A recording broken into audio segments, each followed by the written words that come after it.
Hello friends, welcome to my channel Parth Bindu sir में आपका स्वागत है।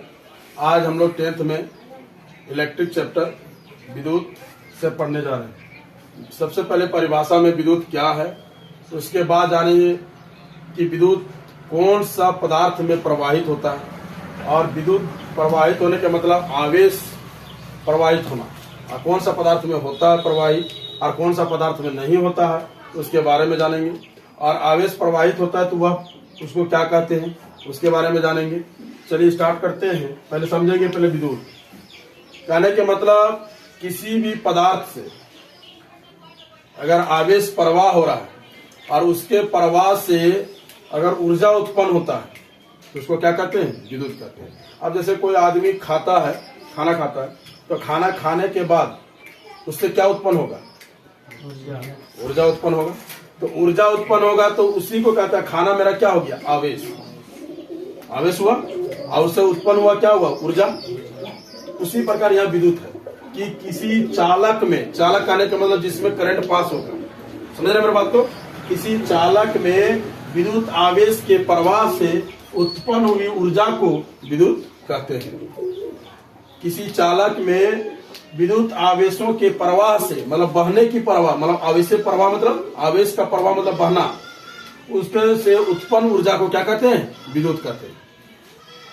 किसी चालक में विद्युत आवेश के प्रवाह से उत्पन्न हुई ऊर्जा को विद्युत कहते हैं, इंग्लिश में इलेक्ट्रिक कहते हैं। अब यहाँ विद्युत में अभी हम बताए रही 10th में आप सब अभी छोटा छोटा सब बात बता देते हैं 8th क्लास में जो पढ़े हुए हैं उसके बारे में। सुचालक और कुचालक विद्युत में आएगा, सुचालक और कुचालक। सुचालक क्या कहता है, जिसमें विद्युत धारा प्रवाहित होता है। जिस पदार्थ में विद्युत धारा प्रवाहित होता है उसे क्या कहते हैं, सुचालक। और जिस पदार्थ में विद्युत धारा प्रवाहित नहीं होता है उसे क्या कहते हैं, कुचालक। अर्थात हम लोग समझना है कि जिसमें करंट मारता है, करंट मारता मतलब झटका लगता है, तो समझिए उसमें करंट पास हो रहा है। मतलब जिस पदार्थ को छुए हैं अगर वो विद्युत से जुड़ा हुआ चीज है और उसमें अगर हमको झटका लगने का महसूस हो रहा है, समझिए उसमें करंट क्या हो रहा है, प्रवाहित हो रहा है। मतलब उसमें इलेक्ट्रॉन प्रवाहित हो रहा है। समझ रहे हैं मेरे बात को।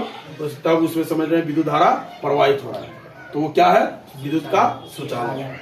और जिसमें अगर प्रवाहित नहीं हो रहा है वो कुचालक है। जैसे में रबर, प्लास्टिक, लकड़ी, कोयला, ये सब चीजें। और सुचालक में लोहा, एल्युमिनियम, सोना, चांदी, तांबा, सारा चीज में। और पेंसिल के ग्रेफाइट मतलब अधातु में वो कहेगा तो अधातु में ग्रेफाइट, ठीक है। उसके बारे में जानेंगे। अभी पहले आप जान लीजिए पहले जो छोटा छोटा चीजें, उसके बाद फिर हम स्टार्ट करेंगे। अभी 10th का थोड़ा सा हाई एजुकेशन हो जाता है, थोड़ा ऊपर हो जाते हैं, अब थोड़ा बच्चा वाला से हट जाते हैं। विद्युत धारा, विद्युत धारा कहने के मतलब आवेश का निश्चित लगातार बहने की प्रक्रिया। आवेश एक निश्चित दिशा में अगर बह रहा है, आवेश किसी चालक से एक निश्चित दिशा में अगर बह रहा है, एक निश्चित दिशा में अगर गति कर रहा है, कौन सी, आवेश, तो उसको क्या कहते हैं, विद्युत धारा। तो क्या कहते हैं, विद्युत आवेशों के सतत प्रवाह को विद्युत धारा कहते हैं। और दूसरा परिभाषा में विद्युत आवेश का प्रवाह एक निश्चित दिशा में गति करता है तो उसे क्या कहते हैं, विद्युत धारा। मतलब एक निश्चित दिशा में अगर किसी चालक से विद्युत आवेश प्रवाह हो रहा है तो उसको क्या कहते हैं, विद्युत धारा। आवेशों के सतत प्रवाह को विद्युत धारा कहते हैं। इसे आई से सूचित करते हैं, इसे आई से। आप लोग भी समझ लीजिएगा जरा, आप लोग यहीं पर अभी जरा स्टार्टिंग है इसलिए समझ लीजिए। इसे आई से सूचित करते हैं। क्या कि 10th के बाद भी बहुत जगह अभी 10th में शायद 5 नंबर का आपका आएगा एगो, और एक 2 नंबर का और एक 1 नंबर का, 8 नंबर का आपको बनेगा। इससे इन लोग के लिए, आप लोग के लिए 7 नंबर आई से सूचित करते हैं। तो इसका ऐसा ही मात्रक एम्पियर होता है, इसका ऐसा ही मात्रक एम्पियर होता है। इसको ए से सूचित करते हैं, ठीक है। इसका ऐसा ही मात्रक एम्पियर होता है। मतलब एम्पियर से इसका मात्रक होता है। मतलब जैसे हम लोग तौलने का चीज, जैसे तराजू लेते हैं तो तराजू में हम किसी पदार्थ को तौलते हैं तो उसको 5 kg 2 kg उसका मात्रक होता है। तो मात्रक दिए तब नाम दे करके तब हम बोलते हैं 2 किलो 3 किलो 4 किलो। उसी तरह विद्युत धारा को अगर मापा जाए तो किससे मापते हैं, एम्पियर से। लेकिन इसको अगर इसको मापने वाला मशीन लाया जाए तो मशीन को लाने वाला को क्या कहा जाता है, मीटर। समझ रहे, जिस यंत्र से विद्युत धारा को मापा जाता है यंत्र बोल रहे हैं, मशीन, उसको एमीटर। और उसका मापने का मात्रक जो दिखाएगा, मात्रक, उसको एम्पियर। समझ रहे मेरे बात को? एम्पियर मतलब मात्रक दिखाएगा, और तोलने वाला को क्या कहते हैं? एमीटर। और विद्युत धारा को किससे सूचित करते हैं? आई से। अब यहाँ आवेश आ रहा है, समझ रहे? अब आवेश को भी हम तुरंत अभी जस्ट आगे तुरंत बताएंगे। अभी समझ लीजिएगा जरा फॉर्मूला। आई बराबर क्यू बाई टी। ये न्यूमेरिकल में भी तुरंत जस्ट पूछेगा, न्यूमेरिकल में भी तुरंत पढ़ाएंगे अभी तुरंत। आई बराबर क्यू बाई टी। आई होता है विद्युत धारा, क्यू होता है आवेश। आवेश का सूचित करते हैं क्यू से, ये क्यू से सूचित करते हैं आवेश को। और टी हो गया समय, टाइम। क्या फॉर्मूला मिला? आई बराबर क्यू बाई टी। अभी निकलेगा तुरंत। अब यहाँ आवेश, यहाँ बार बार आवेश आता है। आवेश क्या है सर? आवेश क्या है? आवेश का मतलब क्या है जो समझ लीजिए। एक सिंपल भाषा में, जब कोई पदार्थ अपने सामान्य व्यवहार से अलग गुण का व्यवहार दिखाना लगे, समझिए वो आवेश है। समझ रहे मेरी बात को?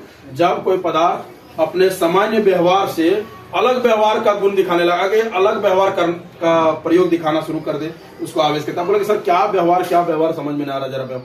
जब कोई दो पदार्थ को रगड़ते हैं, जब दो पदार्थ के बीच में कोई रगड़न होता है, घर्षण होता है, उसी बीच में आवेश उत्पन्न होता है। जब कोई दो पदार्थ को रगड़ते हैं ऐसे करके, ठीक है, रगड़ने के बाद उससे क्या निर्माण होगा? आवेश। उसमें दो तरह के आवेश निर्माण होगा, एक धनात्मक, एक ऋणात्मक। जैसे कहने के मतलब, समझ रहे मेरे बात को? क्या करें, जब दो पदार्थ के बीच रगड़ते हैं, रगड़ने के बाद उसमें क्या उत्पन्न होता है? आवेश। अब दिखा देते कैसे। जैसे एक कलम लिए और बाल में तेल लगाए हुए, अब कलम को ऐसे कर रहे हैं, करने के बाद तो कलम में क्या हो जाता है? आवेश उत्पन्न हो जाता है। रगड़ने से आवेश अब हो जाएगा। उससे क्या हो जाता है कि आप जब उस देखिएगा सामने, आप कागज के छोटे छोटे टुकड़े ले लीजिए, और टुकड़े ले लेने के बाद अब आप उस कलम को सामने ले जाइए उस कागज टुकड़े के पास, तो क्या होगा? इससे क्या सिद्ध हुआ कि वहां आवेश आ गया है। कलम में क्या आ गया है? आवेश। धनात्मक हो चाहे ऋणात्मक, तो कलम मेरा क्या हो जाएगा? धनात्मक, और कागज मेरा क्या हो जाएगा? ऋणात्मक। समझ में आ रहा है मेरी बात को? आवेश कब उत्पन्न होता है? जब दो पदार्थ के बीच रगड़ते, तो घर्षण जब होगा तो आवेश उत्पन्न होगा। मतलब सामान्य रूप से व्यवहार क्या था? शुरू में नॉर्मल था, कलम नॉर्मल था, लेकिन रगड़े तो अपना व्यवहार से हट करके अलग प्रकार का एक व्यवहार का गुण करने लगा, अलग प्रकार का उसमें गुण आ गया, एक अलग प्रकार का व्यवहार कार्य करने लगा कि नहीं? अलग प्रकार से उसमें घर्षण आ गया, तो उसमें आवेश उत्पन्न हो गया कि नहीं? तो क्या करने लगे हम पदार्थ में? जब कोई पदार्थ में सामान्य व्यवहार से हटकर विभिन्न प्रकार के व्यवहार का गुण उसमें आ जाता है, विभिन्न प्रकार के व्यवहार उसमें गुण आ जाता है, तो उसे क्या कहते हैं? आवेश। आवेश दो प्रकार के होते हैं, एक धनात्मक, एक ऋणात्मक। धनात्मक आवेश जो धनात्मक के होते हैं मतलब प्लस, और जो ऋणात्मक होते हैं वो माइनस। अभी हम समझाएंगे तुरंत, जस्ट पहले जान लीजिए, हम थोड़ा सा बताए। आई बराबर क्यू बाय टी। आई को विद्युत धारा, क्यू को आवेश, और टी को समय। याद रखिएगा, हम समझा दे रहे विद्युत धारा, आवेशों के सतत प्रवाह को विद्युत धारा कहते हैं, और इसको आई से सूचित करते हैं। और विद्युत धारा का एक नंबर का सवाल सुनते जाइएगा।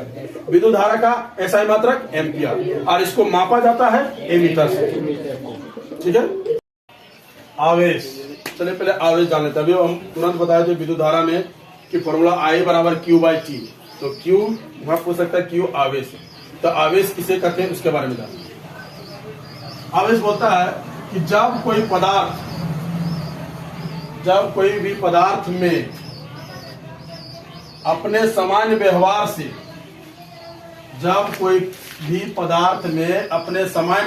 से, अलग व्यवहार प्रदर्शित करने लग जाता है, मतलब कुछ उसमें अलग गुण आ जाता है, तो उसे क्या कहते हैं? आवेश कहते हैं। उसे क्या कहते हैं? आवेश। जब कोई भी पदार्थ में अपने सामान्य व्यवहार से हटकर अपना एक अलग व्यवहार प्रदर्शित करने लगेगा, अलग प्रकार का व्यवहार प्रदर्शित करने लग जाएगा, उसे आवेश कहते हैं। अब बोले सर अलग व्यवहार कैसे?